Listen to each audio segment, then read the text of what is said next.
Hey, you guys, on today's show, the celebrity death count runs in threes has claimed its second person, and it's a very ironic second person in the rule of three celebrity death count. So we're going to talk about that. And then briefly, I'm going to talk about, what I'm watching and whatnot. So stick around for all that today on the Angela Box Show. Hello, my name is Angela Box. Show your personality.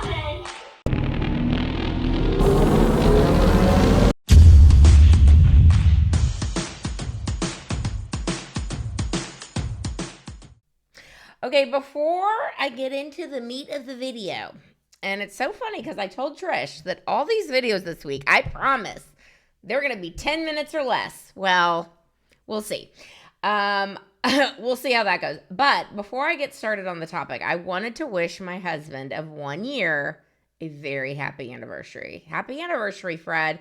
Our wedding was May 22nd of last year, and if you had told me 3 years ago that I would be married now, I'd be like, you're smoking as much crack as allegedly Barack Obama did in the back of a limo with Larry Sinclair. So it's been quite an interesting year overall, but he and I are great. So that's the thing that matters the most. So happy anniversary, my sweet little bear. And then as I was going to tape you guys, we have, this is kind of interesting. So you know how they say that celebrity deaths come in three? And when Chuck Norris died yesterday, rest in peace. Rest in peace to him and his exquisite boot polish that he put in his hair, even though he was 86 years old. And it's like, why are you doing this? But rest in peace, Chuck Norris, a great patriot. And then, irony of ironies today, because everyone's like, oh, who's going to be the next one? And who knows? All the celebrities around Jane Fonda's age are holding their collective breath. But this one kind of came out of nowhere because it just did. Robert Mueller passed away. And obviously Robert Mueller is the left's favorite, why I shouldn't say favorite. He was certainly one of their favorite useful idiots for a time. When he spearheaded the Russia collusion hoax along with Comey and Brennan and Clapper and Obama and Clinton and Jared and Schiff and Strzok and Page and McCabe, et cetera, et cetera, et cetera. Like, he was one of their main boos. And so, karma comes at you fast, doesn't it, Robert? No one escapes. And I would dare say, right about now in your life review with God, you're having to answer some serious questions about what you did to other people, innocent people, in the name of getting one Donald Trump. And speaking of Donald Trump, he had the most epic, announcement regarding the death of Robert Mueller. He said this. Robert Mueller just died. Good. I'm glad he's dead. He can no longer hurt innocent people. President Donald J. Trump. And you know what? For a second, I was like, is this like a real Truth Social post? Oh, yes, indeed, ladies and gentlemen, because the left is having a collective meltdown over it. But, normal people understand that, you're always going to get yours. And so for all those people, like the aforementioned, I just listed off, in addition to how many other more that were involved in this, plot to overthrow the United States government and replace a duly elected president, like, this has got to shake you a little bit because Robert Mueller's first, but a lot of you are getting up in age there. So if I were you, I would start talking and singing. And I would start telling the truth because guess what? Hell is forever. So, rest in peace, Robert Mueller. Okay, we'll be right back.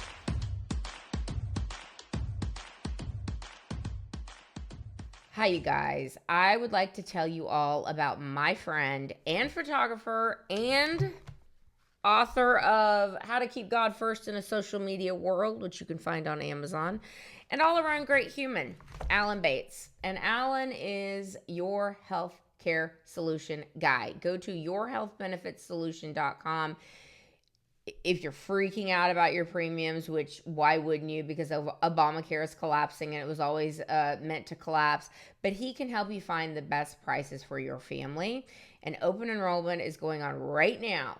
So just get in touch with Alan at yourhealthbenefitsolution.com or give him a call at 713-824-4673. 4636. That's 713-824-4636. His name is Alan Bates. He's an amazing guy.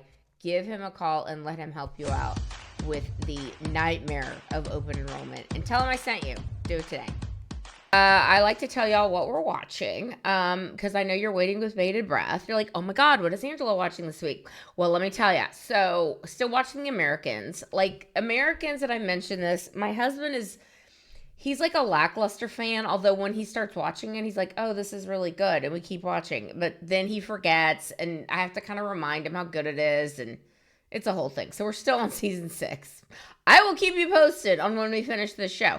But there is a show called Utopia that is on Prime. Now, this show came out, I believe, in 2016, 2017. Okay?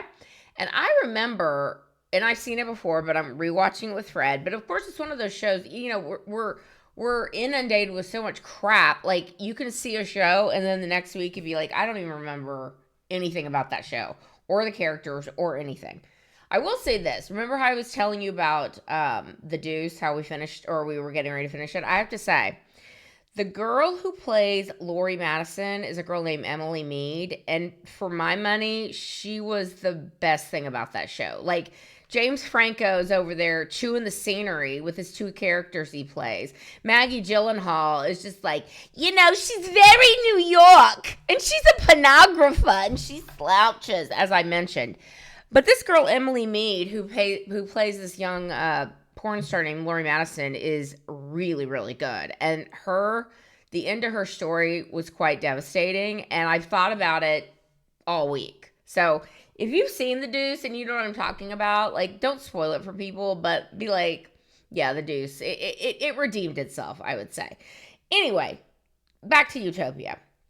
Utopia was made in about 2017, and then they made a remake of it in 2020, an American version in 2020, right before the Rona hit. And don't watch that version because piece of shit, John Cusack is in it, and it's just like, you know, not only are you going to be distracted by his extreme black boot polish, but also he's a psychopath. So don't watch that one.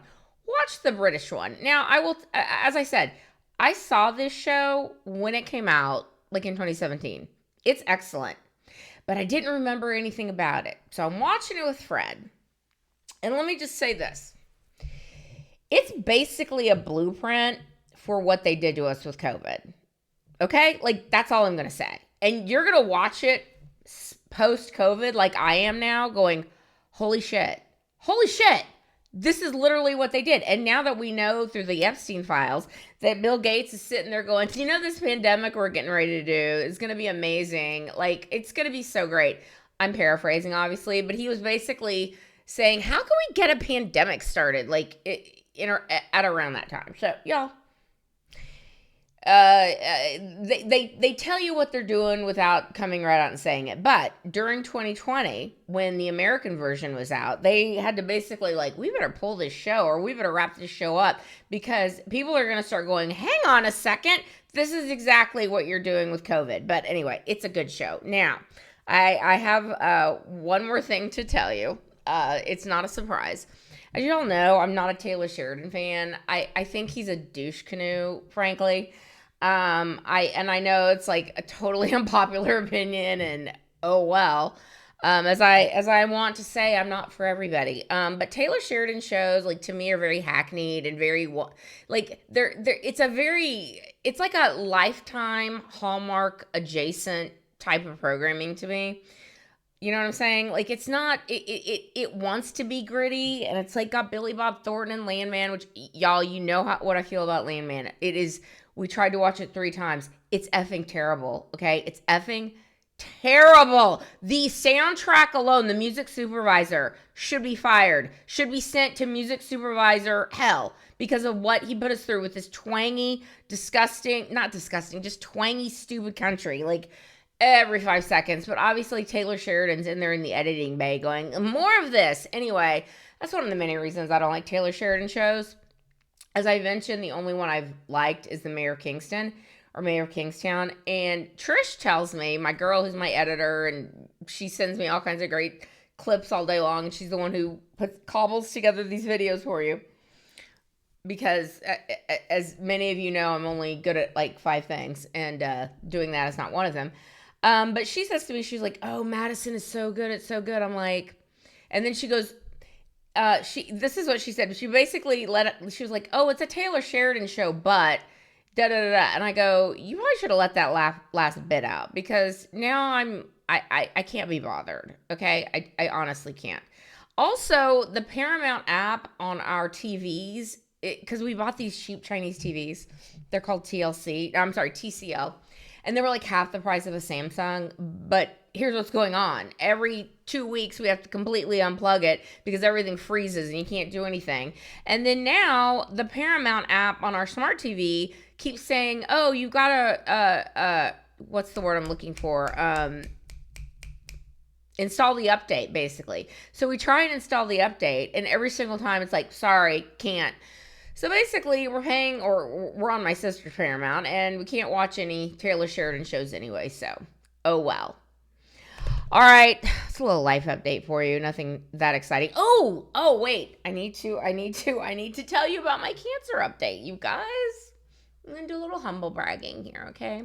I mean, I'm not saying I'm the best skin cancer patient MD Anderson's ever had, but also I might be, because I go to my second appointment, my second follow-up, and the PA was there, and his name was Hunter. And he was like, he looks at this thing, which still looks like I got hit by a cannonball in the side of my head. Like a really small cannon, like that big. Like it's just, there's a big hole in my head. And he goes, and I'm looking at this thing every day, and it's disgusting and whatever. And he's like, "This could not be healing better. Like, this could not be going better. This is great." I'm like, that's right.